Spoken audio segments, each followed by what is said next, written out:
Aqui a gente apresenta a vocês mais uma questão que é interessante pelos fundamentos que ela traz.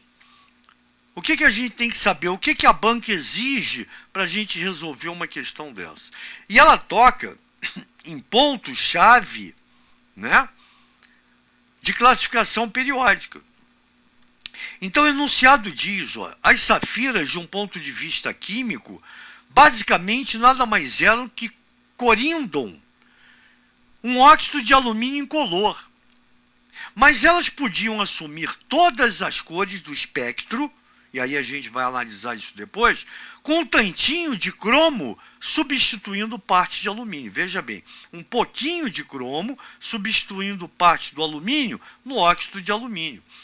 E aí, quando você substitui parte do alumínio por cromo, elas se tornavam vermelho rubi, deixavam de ser incolor e passavam a vermelho rubi. Já com um pouco de titânio substituindo o alumínio, um pouco de alumínio, elas se tornam azul escuras.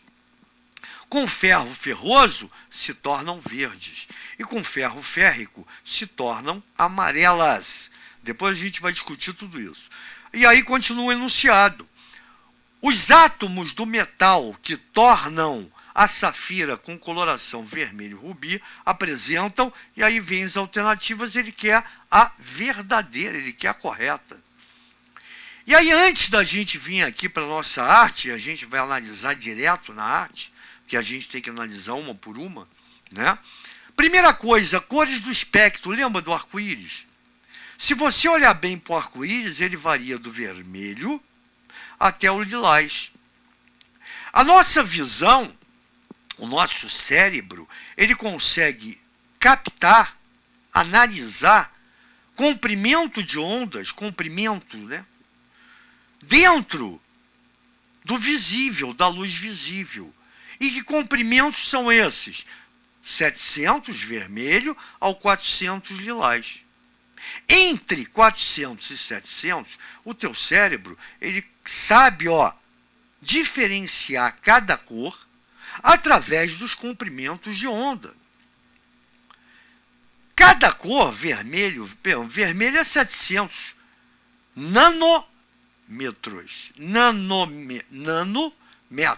nanômetros, só para você entender. Essa é a unidade de comprimento de onda. Se liga numa onda, tá? Ela faz isso aqui, ó. A distância entre duas cristas de onda é chamado de comprimento de onda. Essa distância, a unidade utilizada é nanômetro, nano e metro. Legal? Muito bem. Então, 700, você olhou para uma luz vermelha, uma cor vermelha. Essa luz chega na sua retina, que é jogada para o cérebro. A retina joga para o cérebro. Aí o cérebro lá começa a analisar e joga de novo com a resposta, é vermelho. O verde tem o seu comprimento de onda, o amarelo e assim por diante. E aí olha que legal, quando você liga o micro-ondas, você vê alguma cor lá dentro? Não, porque o micro-ondas ele é acima de 700. Então não está na faixa da luz visível. O raio infravermelho, inclusive a lâmpada infravermelha é muito utilizada para luxação, né? Quando o cara bate a perna, e aí bota porque dá um calor violento. É muito usado em fisioterapia. O infravermelho você também não vê. Por quê? Porque está acima de 700.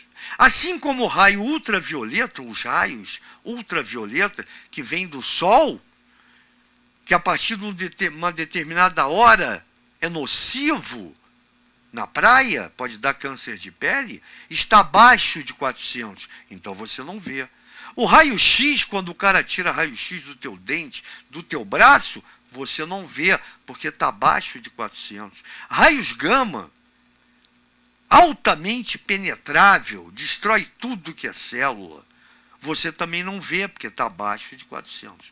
Então, o visível está entre 400 e 700 nanômetros. Lembrando que o maior é a luz vermelha e o menor é a luz lilás, ou a cor lilás. Show de bola, né?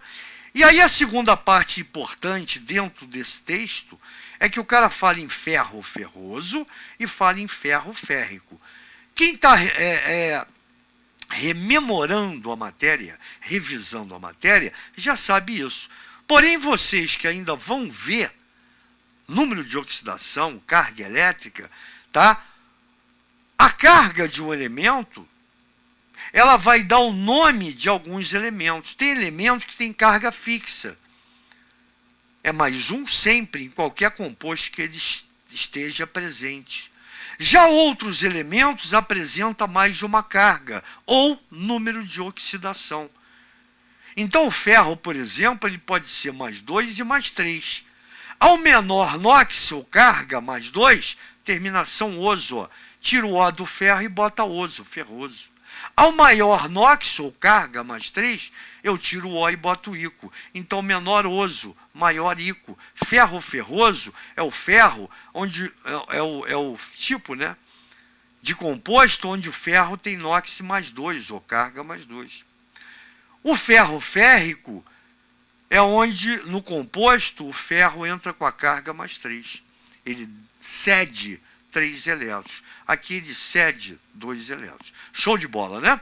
E aí a gente começa. Letra A, vamos ver se está certo ou está errado. Um total de 52 partículas nucleares positivas. Olha que legal. Eu botei aqui o número atômico do cromo e botei a massa do cromo. Lembra que a massa é dada pelo número de prótons e nêutrons. Número de prótons, 24. Se eu subtrair 52 menos 24, eu tenho 28, que é o número de nêutrons. Então a carga nuclear é 52, só que, carga nuclear não, desculpe. A quantidade de partícula no núcleo é 52, só que não é a carga nuclear. Quando fala em partículas nucleares positivas, você está falando no número de prótons. O nêutron, o nome já diz, é neutro, é zero. Então a quantidade total, olha a pegadinha, né, de uma questão. De repente o cara nervoso já assinalia, quase que não sai. Assinalaria esta. Marcaria, pronto, é mais fácil. Porém, como ele quer no positiva, só pode ser quem? Ó, próton. Então ele só tem 24 partículas positivas. Agora, no núcleo, número total de partículas, 52. 24 prótons e 28 nêutrons. Então está errado. Elétrons de valência no subnível, no nível 3, ou camada M. Aí eu peguei o número atômico 24 e distribuí. E aí quando eu distribuo, nota que a última camada, a camada de valência, é a camada N de nariz,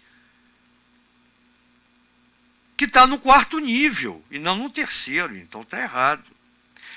Raio atômico menor do que o do ferro. Lembra que a gente está se ligando aqui no meu amigo cromo. É quem faz com que o corindon incolor passe a vermelho rubi.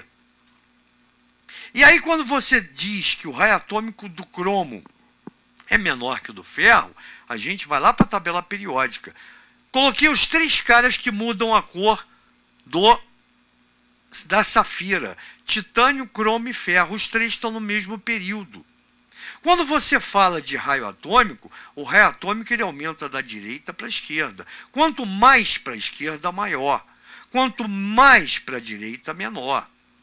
Então aqui ele está falando em raio atômico, que o raio atômico do cromo é menor que o raio atômico do ferro. Nota que o cromo está mais à esquerda do que o ferro, então o cromo é maior. O raio atômico do cromo, olha a cabecinha, ó, está mais próximo da cabecinha, é maior que do ferro, está mais próximo do rabinho, rabinho menor, cabecinha maior.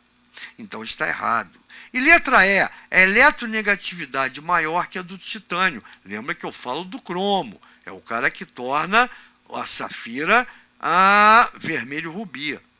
Eletronegatividade é o contrário de raio atômico. Cresce da esquerda para a direita. Estou falando em período. Quem está mais próximo da cabecinha é maior. O cromo está mais próximo da cabecinha que o titânio. O titânio está mais próximo do rabinho. Cabecinha maior, rabinho menor.